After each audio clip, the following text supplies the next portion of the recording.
Now, I'm really intrigued to know why someone with an economics or political science background and with an MBA then decides to do their PhD in human nutrition, but not nutrition, not any kind of nutrition, specializing in addictive behavior. Okay, that's a great question.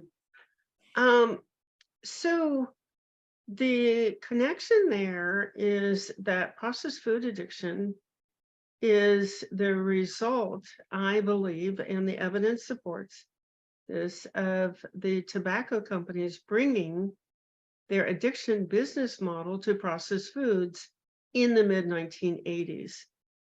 And if you understand business models, then you can see exactly where this epidemic started. It was in 1980, a new product came to the market, was high fructose corn syrup. And it was very, very cheap. It's made from corn. There's hundreds of miles of cornfields in the United States. And they created this sweetener from it, from all that corn. Well, why is that so important? It's because the addiction business model depends on cheap pricing, low pricing. The addiction business model depends on being able to addict through repeat consumption the reward centers in the brain. So if your product is too expensive, people will not buy enough of it to repeatedly expose their reward centers to the substance, and you can't establish the addiction. So with the introduction of high fructose corn syrup to the market, oh my gosh, before that, sugar prices were controlled by another drug cartel known as the sugar cartel, mostly in Florida. And once the tobacco industry saw that they were out from under the pricing of their fellow drug dealers, they went for it.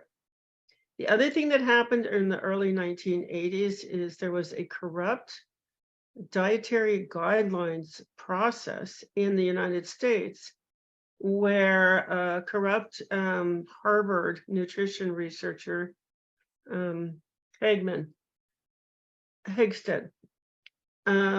he was in the pocket of the sugar industry. He came up with the food pyramid that had refined carbohydrates at the bottom. And so there were the tobacco companies being dragged into court, beaten up in court, having to pay for their practices. And along comes the government and says, oh, we're going to advertise these addictive substances for you. There was plenty of evidence, even in the 1980s, that refined carbohydrates were addictive. So off they went. Boom, boom, boom. In 3 short years, 1985, 1988, tobacco bought Kraft, Nabisco, and General Foods. And you see already the obesity rate is going up because high fructose corn syrup turns to fat in the body 2.5 times more readily than sugar.